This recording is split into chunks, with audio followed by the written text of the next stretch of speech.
This is the start of a long-term series that will have the aim of covering all of the various naval elements of the Guadalcanal Campaign in sequence. As such, let's start with a bit of background as to why this campaign was launched in the first place. After the attack on Pearl Harbor, the Japanese had gone on a rapid offensive that saw them seize numerous targets and make significant inroads on others. The Philippines, the Dutch East Indies, the supposed fortress of the East at Singapore, and numerous others fell quickly to the flag of the rising sun. Whilst Japanese efforts to extend this control had been thwarted by the battles of Coral Sea and Midway, significant targets like India and Australia were still vulnerable, and the Japanese were moving to consolidate their military hold in a number of areas. Part of these efforts involved establishing bases on the far end, relative to Japan, of the Solomon Islands. With the considerable range available to Japanese strike aircraft, this threatened Australia and the supply lines between there and the USA, as well as potential recovery routes for Allied shipping that might be damaged in the South Pacific theatre. It would also be able to provide land-based air support for Japanese carrier operations in the area, which would make a rerun of something like the Battle of Coral Sea much more risky for the US Navy. At the same time, this area was one of the furthest Japanese conquests from the home islands, as well as, relatively speaking, being somewhat closer to remaining Allied territories. Thus, it made an excellent choice as a place to strike back offensively in a significant way at the Japanese for pretty much the first time, as opposed to simply blocking their ongoing assaults. Thus, in August 1942, a large Allied task force launched a counter-invasion of the islands of Guadalcanal, Tulagi, and the confusingly named Florida. Most of these landing forces were US Marines, and much of the naval element was provided by the US Navy, but some of the remaining other Allied forces in the theatre were also committed. This would initiate about half a year of intense combat on land, on sea, and in the air, which would end up proving to be in many ways the crucible in which the US Navy would reforge itself from a navy that had taken a massive hit right at the start and was basically scrambling to try and counter a seemingly relentless and unending series of enemy assaults, into a hardened veteran force which would conclude the campaign with vastly more operational experience and would go on to launch a series of devastating offensive actions, which are the most commonly talked about aspects of the Pacific Campaign outside of something like Midway. For the Japanese Navy, paradoxically, it would vindicate many of their pre-war strategies and doctrines, at least in single engagements, whilst also seeing those same strategies and doctrines gradually countered and then overcome with a devastating effect on Japanese hull numbers.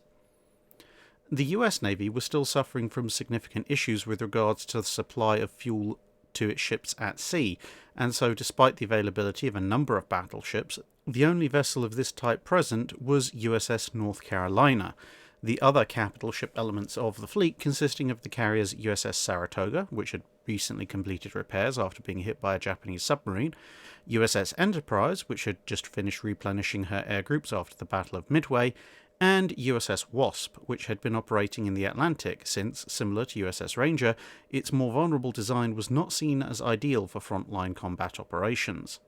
However, it was faster and somewhat better equipped than the USS Ranger, and so with the loss of Lexington and Yorktown, she had been transferred over to make up the numbers.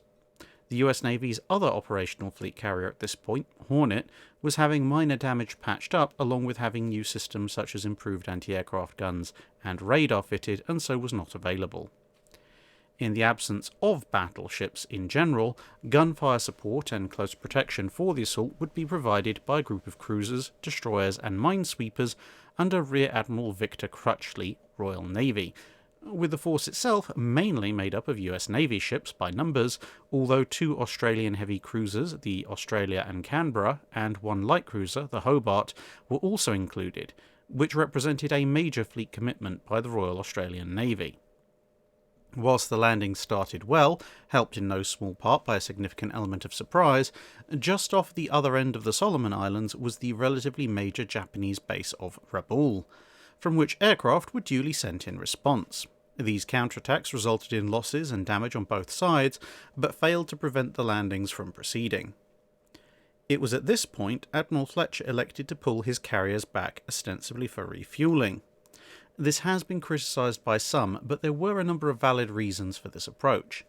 The US Navy's fuel situation, especially when it came to fast fleet oilers, was far from ideal, as has already been mentioned, and despite having fuel in his bunkers, the last thing Fletcher wanted was to wind that fuel down, and then, with his bunkers almost empty, face attack by Japanese Navy elements.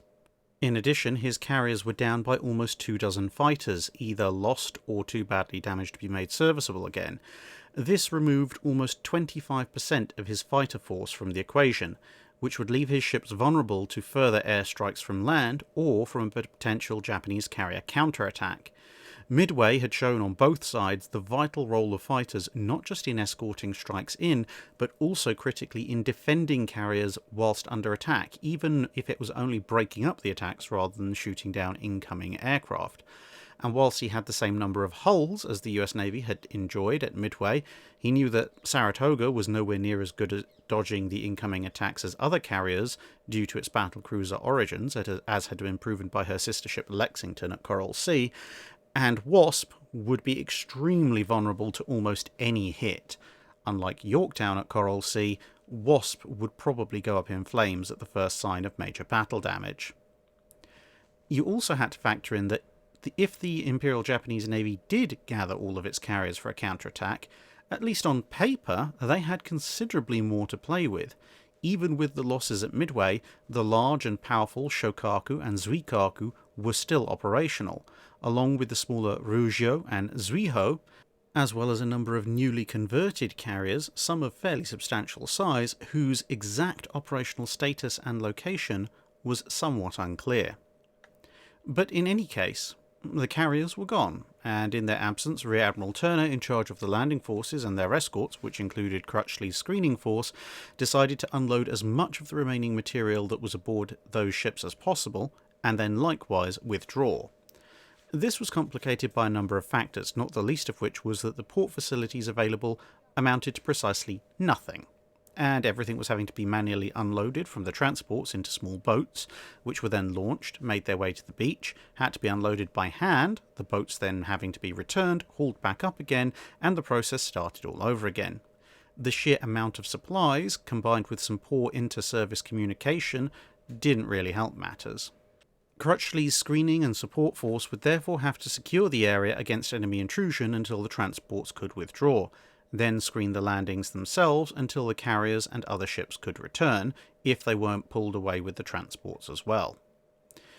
Despite being caught somewhat flat-footed, within 24 hours of the landings commencing, the local Japanese commander, Admiral Mikawa, was putting together a surface-based counterattack. He had a relatively small force available to him at Rabaul. No carriers, no battleships, no battle cruisers. Indeed, his only large modern unit was the heavy cruiser Chokai, with other available forces consisting of the older destroyer Unagi, two small old light cruisers, Tenryu and Yubari, and a force of nearby older heavy cruisers, Furutaka, Kakao, Aoba, and Kinugasa, representing the first 4 such vessels in Japanese Navy service, all armed with 6 8-inch guns apiece. He also knew that the IJN had only just started construction on the Ibuki class of heavy cruisers, which meant that for practical purposes any losses that he sustained would not be replaced for years to come, and indeed, as it turned out, Ibuki would never be completed. He did, however, have one trump card to play. The Japanese Navy had long anticipated fighting outnumbered and outgunned, and so it trained almost to the point of obsession in night fighting, adopting a number of advanced tactics and technologies to aid in this. Indeed, a key element of the pre-war Kantai Kessen, or decisive battle doctrine, called for precisely this kind of operation: penetration of an enemy cruiser screen to deliver a decisive blow to critical enemy targets. These days it also had another advantage: the US couldn't operate its strike aircraft at night. By the evening of the 7th of August, the day of the Allied landings, this force was on its way. Pausing briefly on the 8th to allow time and light levels to align in his favour, Mikawa then began his run down through the Solomon Island chain, whereupon a series of lucky breaks for the Japanese Navy began. As they left the channel leading to and from Rabaul, elements of the Japanese Navy formation were spotted by the USS S-38, a somewhat misfortune-plagued US submarine of near World War I vintage, who made contact too close to actually fire its torpedoes, albeit that given this was mid-1942, what good those torpedoes would have done is somewhat questionable anyway. Instead, she radioed in what she'd been able to see. Ostensibly 2 destroyers and 3 larger unknown ships. Of course, Mikawa only had 1 destroyer, but it's entirely possible that S-38 had mistaken the Tenryu, which wasn't exactly that much larger than some destroyers, and whose profile did resemble older Japanese destroyers to a degree, for a second such vessel. However, whilst received, the report was not considered indicative of an attack, since it didn't define the unknown larger ships that were seen, and even if they were 3 cruisers, it was considered that this was unlikely as a force to be sent to mess with the Allied screening force, which at this point consisted of 6 heavy and 2 light cruisers, plus 8 destroyers, all of which were of relatively modern design, with other destroyers from the force operating with the landing vessels. For his part, Mikawa ordered his cruisers to launch float planes to establish what stood between him and the transport ships. These scouts would return a few hours later reporting 2 major groups of Allied ships, the landing and screening forces. In the interim, as the Japanese forces were preparing to head down the Slot, a channel that runs between the 2 linear chains of islands that make up most of the Solomons, and soon to become infamous over the next few months, they were spotted twice by Royal Australian Air Force Hudson recon aircraft. Although one report missed a few ships, the other successfully identified that there were a total of 8 ships in Mikawa's force. But despite the sightings occurring that morning, and the Hudsons both radioing in the reports and then submitting them in person once landed in the early afternoon, the information didn't make its way to the Allied fleet until early evening, by which point it read that 2 of the ships were seaplane tenders, which would have further assured the Allies that a direct assault was unlikely, since seaplane tenders were far from frontline combatants, and it was thought in some circles that perhaps they were aiming to set up a seaplane base on the northern end of Guadalcanal. To be fair, Mikawa's recon pilots were scarcely any better at recognising enemy ships.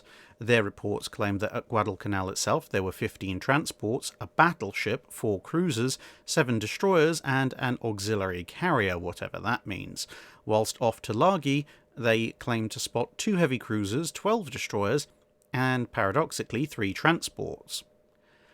Admiral Turner had asked the land-based Allied aircraft to keep the Slot under observation just in case, apparently forgetting that there were more than a dozen float planes aboard the Allied cruisers, but with few land-based patrol aircraft available, this observation did not actually occur, but neither was Turner informed of this unavailability. And so, without any clear indication of major enemy surface forces heading his way, and thus with the most likely possible assault being deemed to maybe be a lone cruiser or a couple of destroyers trying to sneak in at night, Crutchley divided his forces into 3 groups, with direct passage down the Slot to the amphibious group needing to pass Savo Island on one side or the other. The northern flank was guarded by the heavy cruisers USS Vincennes, USS Astoria, and USS Quincy, along with the destroyers USS Helm and USS Wilson. The southern side was protected by the Australian heavy cruisers HMAS Australia and HMAS Canberra, the American heavy cruiser USS Chicago, plus the destroyers USS Patterson and USS Bagley. Both groups were positioned slightly back of Savo, to ensure that any enemy force would be somewhat confined on their approach if the Allied forces chose to receive the attackers, whilst at the same time guarding Allied flanks if they needed to advance to contact. In the unlikely event that an enemy chose to hook around to the north, loop past the Florida Island group, and then flank the landing forces from that direction, the light cruisers HMAS Hobart and USS San Juan, plus a couple of destroyers, were assigned to guard that area. Finally, 2 US Navy destroyers equipped with early model surface search radar, the USS Ralph Talbot and the USS Blue, patrolled the far side of the 2 most likely lines of approach to provide warning about incoming enemy vessels. There were a few major flaws with this last deployment, though. The 2 ships didn't have a coordinated patrol pattern, which could mean that at times they were headed directly away from each other, and the radar itself was, as mentioned, a very early model that only worked over certain bearings and had a relatively short range. In fact, its true operational range was about half the very conservative estimate that had been given to the US Navy, and considerably shorter still than what Crutchley thought it was capable of, to be honest, as he was probably more familiar with Royal Navy surface search radars, which were slightly more advanced at this time. More destroyers were available and could have been added to the patrol line, but with potential submarine attack seeming to be the most likely attack vector that night, Crutchley had put his remaining 7 destroyers on escort duty for the transports. After 2 days of supporting actions for the landings and fending off various air assaults, the ships were stood down from full alert for the night, allowing some of the exhausted crews a time to rest in a half-on, half-off arrangement. As darkness fell, Admiral Turner summoned his 2 subordinates, Crutchley and General Vandergrift, the US Marine Commander, to a conference aboard USS Macaulay, the attack transport that was serving as Turner's flagship. Crutchley took the Australia South to the meeting. Based on the seniority of the remaining 2 cruiser captains in his group, he signalled USS Chicago, "Take charge of patrol. I am closing with Commander of Task Force 62 and may or may not rejoin you later." This was not communicated to the other cruiser groups, presumably for security reasons, the same reason that the signal was being made by light and not by radio. Unfortunately, Chicago was commanded by one Captain Howard D. Bode, who was about as popular with his crew as the plague, thanks to his 2 command styles: distant, sneering and aloof, or in your face and insulting. Chicago was equipped with a more extensive radar suite than the destroyers, but Bode believed that it worked like a searchlight and thus any use of it would reveal his position, and so he'd ordered the surface search radar to be switched off entirely, with Chicago permitted to make a single radar sweep with its shorter ranged fire control radar every so often. But when Crutchley's signal was relayed to him, instead of moving Chicago ahead of HMAS Canberra, the position that a senior officer in a formation should normally take, or switching on his radar, he elected to go back to sleep. At the conference aboard the Macaulay, the 2 exhausted commanders, Crutchley and Vandergrift, were informed by Turner of his decision to withdraw the transports the following morning, whilst they also discussed the reports of the escorted seaplane tenders that had come through, with those ships obviously being positioned further to the north. With only a few hours between the end of the conference and sunrise, Crutchley couldn't see much point in taking Australia back to her station, only to have to almost immediately turn around and come back to where he was now anyway. And so HMAS Australia took up station with the southern destroyers guarding the transports. Little did they know that even as Crutchley was heading back to his own ship, there were already torpedoes in the water to the north. Back up north, Macau's force had formed into a single line and launched 3 float planes, whose objectives were to confirm the presence and location of Allied shipping and to take part in one of the main aspects of Japanese night battle doctrine, dropping flares to illuminate targets, which meant that the Japanese ships would not have to switch on their searchlights. The flare's light would also help to conceal Macau's ships, as the glare would ruin any enemy spotter's night vision. Chokai took the lead, followed by Kako, then Kinugasa, Aoba, and Furutaka, in turn followed by the smaller ships Tenryu, Yubari, and Unagi at the rear. Over the Allied force, the sound of floatplane engines could be heard, but through a combination of sheer fatigue and a number of other factors, including one Japanese pilot daringly using his running lights, which made him very easy to spot, but equally convinced the Allied ships that he must be friendly, as surely no hostile aircraft would come buzzing over them at night with its lights running, as well as ongoing concerns about the use of radio. These circumstances were not reported up the chain of command, nor aboard most of the ships, thought to be much of a threat, although 1 or 2 captains were suspicious. One last order before the ships fully closed up for action would prove to be a stark contrast between the 2 forces in the forthcoming hours. All flammables aboard the Japanese ships which were vulnerable to enemy fire were to be either taken below or thrown overboard, massively reducing the risk of incidental fires starting if the ships were to take hits. Just after midnight, the Japanese column spotted USS Blue, one of the 2 radar pickets. Whilst the destroyer was utterly dead to rights with over 50 heavy guns pointing at her, Macau elected to leave the ship alone, taking out a single destroyer would not come anywhere close to achieving his objectives, as it would alert everyone else further ahead of his presence. Instead, the Blue was allowed to sail on, utterly unaware of what was passing by it in the darkness nearby, as long as it showed no further sign of action. The Japanese column also altered course to avoid contact with Blue, and slowed down in order to reduce the chance of the ship's wakes being spotted. This new course would have taken them north of Savo Island, but then two things happened. USS Blue, completely unaware, reversed course and headed back on the other leg of its patrol route, and Chakai's lookouts spotted another ship roughly ahead and slightly to port. This was probably the other picket destroyer, USS Ralph Talbot, and so Mikawa changed course again to head between Guadalcanal and Savo Island, i.e. the southern route, accelerating up to full speed and signalling his ships to attack anything further they might find in their path. At this point, Unagi broke away. For exactly what reason is not entirely clear, but in any case removing her from the upcoming action. Then the cruisers spotted another destroyer. This time it was USS Jarvis, badly damaged by air attack the previous day and making its own way to Australia. Still mindful of the need to hit the enemy main force by surprise, the Furutaka launched torpedoes only, but missed, and despite being within a mile of each other, the two ships sailed past each other without any further action. The wisdom of not engaging with guns became apparent a couple of minutes later when up ahead the Japanese spotters discerned the shapes of Canberra, Chicago, Bagley and Patterson, and soon thereafter the quiet hiss of compressed air signalled the launch of many long-lance torpedoes.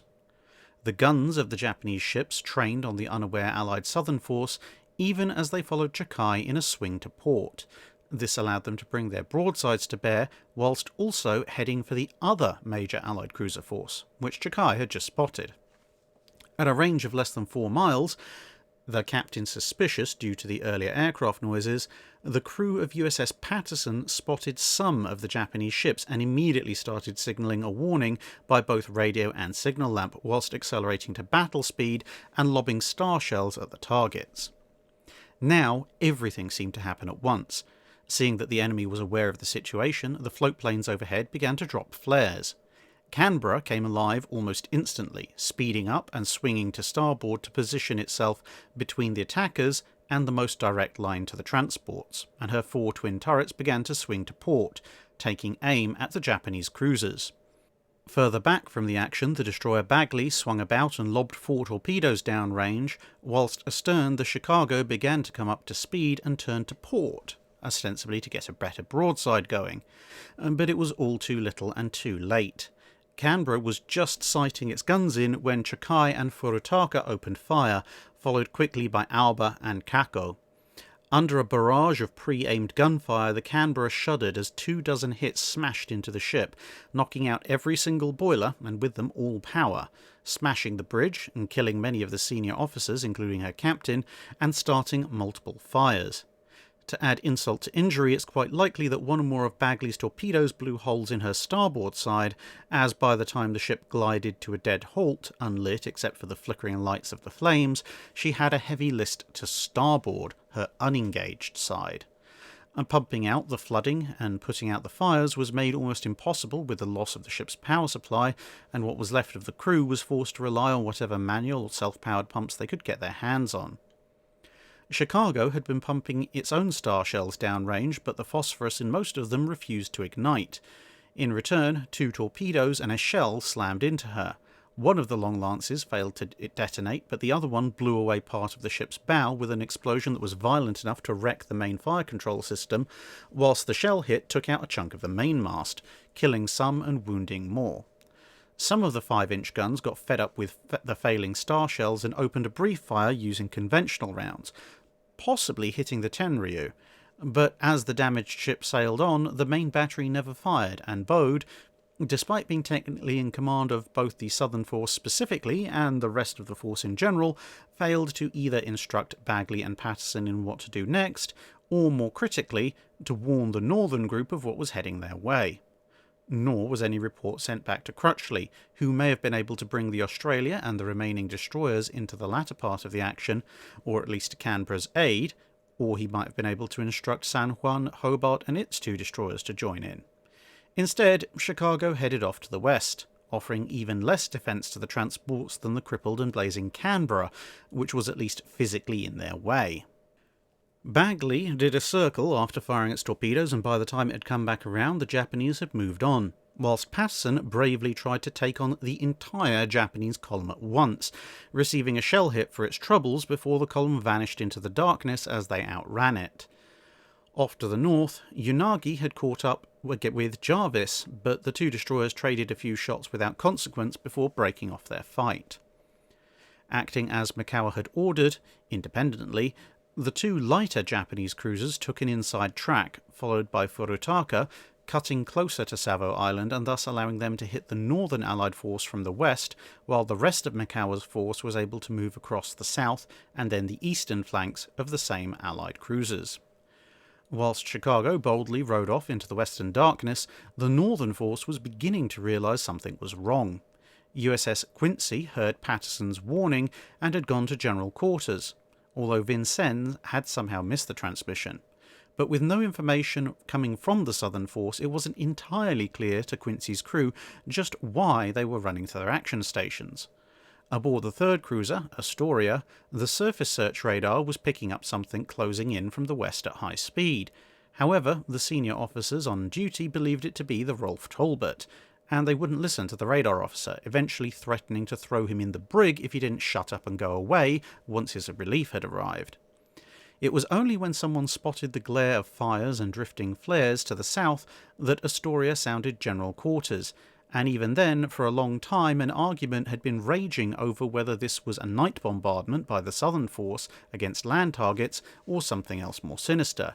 In the end, Quartermaster Radaka had decided to ignore the lieutenant on duty and had simply yanked the general quarters alarm, despite the lieutenant's protestations. But once again, it was too late, as Mikawa elected to cut short any remaining time.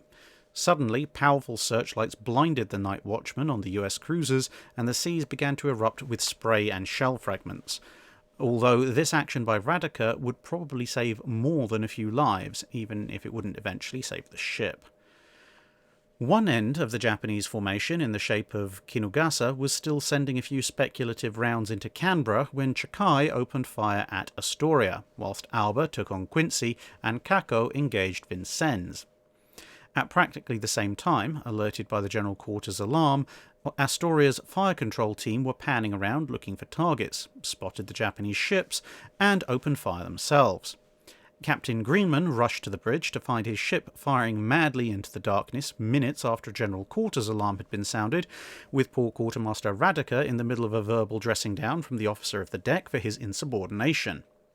Worried that they were firing on a friendly, Greenman ordered firing stopped, even as the port 5-inch gun deck exploded from a series of hits.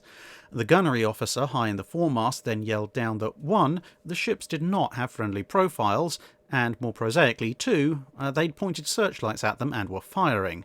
This rather quickly resolved the issues, and Astoria was allowed to resume firing quite enthusiastically. The delay had cost them badly, though, and Chikai managed to find the range first, leaving Astoria to absorb blow after blow as 3 of the 4 other heavy cruisers gradually joined in the fight, with the action passing behind the ship where the forward turrets couldn't actually be brought to bear. The aircraft hangar was an early victim, the aviation fuel stored there in the unused aircraft catching fire almost immediately, as further shells tore up the engine room, bringing the ship to a dead halt. Some measure of revenge was exacted when one of the triple 8-inch turrets took a shot at Kinugasa. They missed, but in so doing they managed to hit Chikai's forward turret and knock it out of action, along with doing other damage to the ship. The situation aboard the US cruisers wasn't helped by the labyrinthine system then in place for general quarters, which was effectively a game of musical chairs with almost 1,000 participants in a space the size of a large office block. Almost every position had a different crewman assigned to it in battle as compared to when they were on normal watch, meaning that the whole exercise was a mad scramble, with men in the foremast having to descend into the depths of the ship to carry out certain tasks before heading back up again to the hangar, whilst other men deep in the ship would pass them, heading to take over their positions in the foremast fire control position. And with fire and explosions destroying ladders, setting fire to passageways, and demolishing parts of the ship wholesale, half the crew were stuck in entirely the wrong place as the ship began to come apart around them. Canberra had come into action so quickly because the Royal Australian Navy followed a procedure shared with the Royal Navy, where the duty and action stations of the crew were the same. The only running about would be from the off-duty crew heading to reinforce those who were already primed for action. It would be a lesson the US Navy learned well enough in the aftermath, but right now that knowledge was being bought at a terrible price, even as the Astoria's anti-aircraft gunners blazed away with their 1.1-inch cannon against various defending searchlights before more incoming fire silenced them as well. At the forward end of the column, things were even worse. Astoria had at least been in the process of coming to full readiness and was able to get some shots away. Vincennes was less prepared and was also being doubled by the Japanese envelopment. Like Astoria, hesitating to fire in case the incoming ships were friendly, Kako instead opened the score, with Kinugasa and the light cruisers quickly joining in. The ship attempted to accelerate from the 10-knot cruising speed it had been doing, only to be hit by multiple torpedoes from Chokai and Yubari, again wiping out all power to the ship and leaving it drifting. It had taken only 8 minutes for the Japanese ships to shift their fire from the dying Vincennes to the unlucky Astoria by way of the Quincy, both of which were still gamely fighting on. And in the middle of it all, quite literally, was the Quincy, which was subject to a crossfire like Vincennes from Alba, Furitaka and Tenryu. As the most prepared ship of the three, Quincy's captain ordered the ship to break formation and charge down Makawa's ships, rightly estimating that there would be torpedoes in the water. Unfortunately, the Japanese attack had been timed so that the torpedoes and shells would strike roughly at the same time, and so even as smoke belched from Quincy's funnels, 2 torpedoes smashed into the ship's side, sending it coasting to a stop as well. The main guns fought back as best they could, landing a hit on Chokai's superstructure that almost literally decapitated the Japanese admiral and demolished the chart house. The 2 hits scored on Chokai, the other one being from Astoria as mentioned before, showed just how vulnerable even the largest Japanese cruiser present was to Allied fire if only the Allied ships had been ready a few minutes before.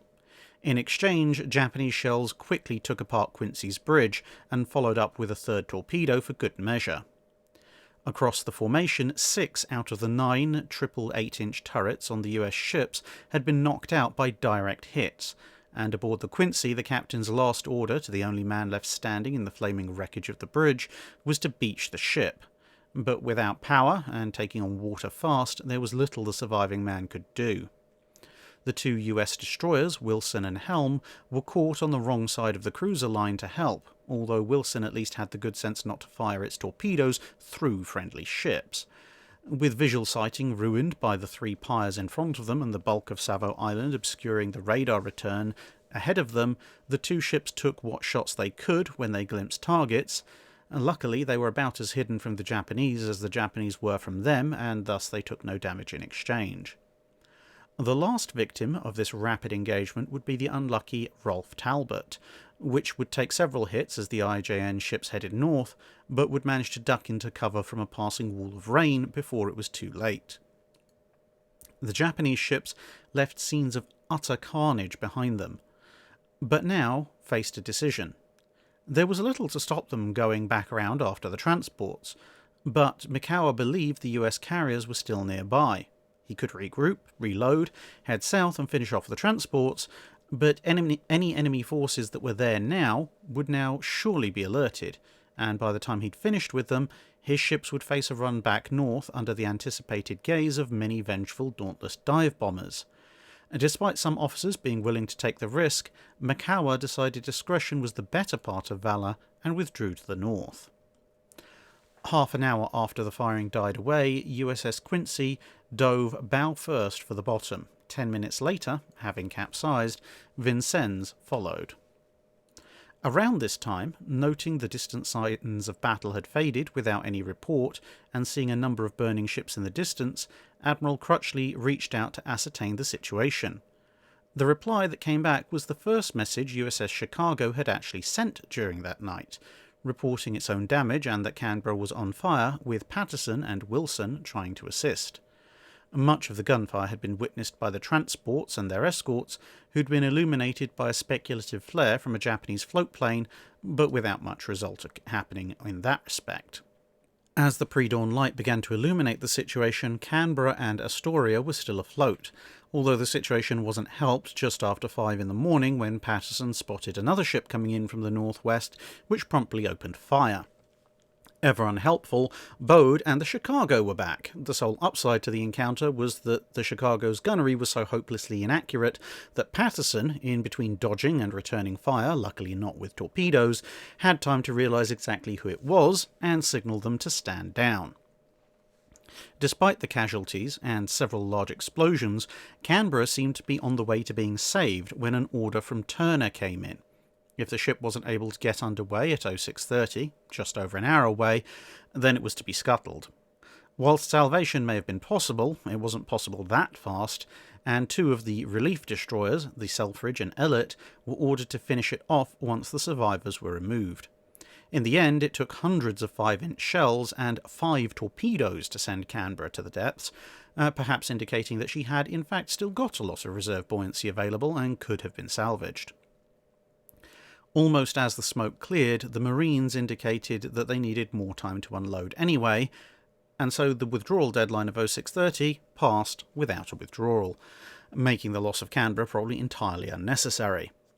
Further to the north, the surviving crew and supporting destroyers were fighting grimly to save the Astoria, with one lieutenant jumping into the water to retrieve a life raft which had a portable pump aboard, whereupon he found himself being followed by an opportunistic shark. Climbing into the raft, he grabbed an oar, beat the shark over the head until the oar broke, and then got back into the water and kept paddling. USS Bagley showed up and managed to effectively dock bow to bow with Astoria, a remarkable display of seamanship, where heroic bucket brigades, the odd portable pump, and a passing rainstorm managed to put out almost all the fires above the main deck level. Unfortunately, a much nastier fire was spreading deeper in the ship and couldn't be approached easily. The forward magazines soon had to be flooded to stop the fire reaching them, which in turn made the ship's list even worse. Despite the crew's best efforts, the fires did manage to reach the shell hoists and then the 5-inch magazine, whose sea cocks had been inaccessible, and a series of internal explosions began to weaken the ship's internal structure and blow out further sections of the hull. As smoke began to pour from every seam and rivet hole in the ship's hull, Astoria began to list further, at first slowly, but as this brought the shell holes in the side of the ship below the water level, the roll became faster and faster until she was lying on her side, before she settled gently by the stern, with most of the remaining crew being picked up by the surrounding destroyers just after noon. Elsewhere, the unloading of the transports was temporarily halted by the report of an incoming air raid. Luckily for the stopped warships and stationary transports, that raid never showed up. Unluckily, this was because they'd spotted the damaged USS Jarvis and had gone after her instead, sinking the ship with all hands. As the remnants of the escort group assembled, it turned out that USS San Juan, HMAS Hobart, and their destroyers had only been 15,000 yards away from Makawa's forces about halfway through the battle. But like almost all the other US commanders that night, they had also believed the whole thing to be a massive friendly fire incident and had stayed away.